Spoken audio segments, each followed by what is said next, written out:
Hello everyone. Today we're going to be answering the commonly asked interview question: have you ever dealt with resistance in the past as an Agile practitioner?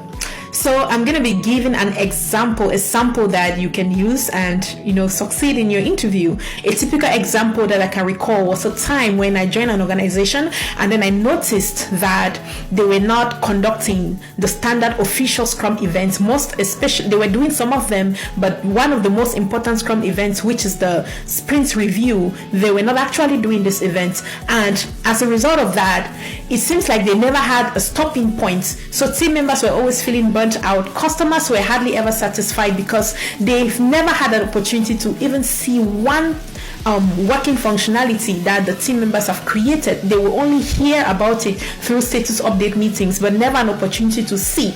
Even the director of software engineering even told me that, Karen, it would be the best day of my life if I had to even had the opportunity to see one working functionality that this team has created instead of always hearing about it. And the funny thing is that whenever they would talk about this thing during the status update meetings, in reality, when these things are being deployed to customers, it hardly does what it was intended for. So customers were always frustrated. Team members were demotivated because they felt like they were not appreciated despite their hard work. So I asked if they are familiar with sprint review events. They were not familiar with it. I asked if they are open to trying it out.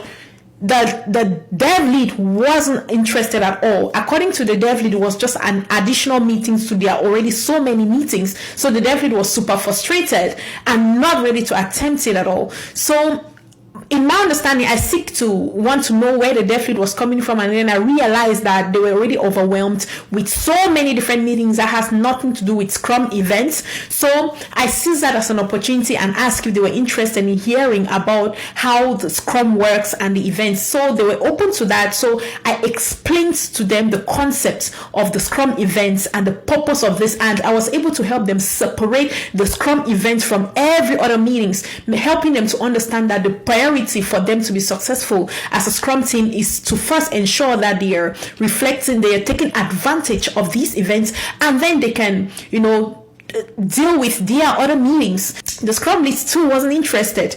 So they still went through one more sprint, and again, as usual, it seems like they were continuously going in circles, never a stopping point to just stop and see what they've been doing and even appreciate their own work.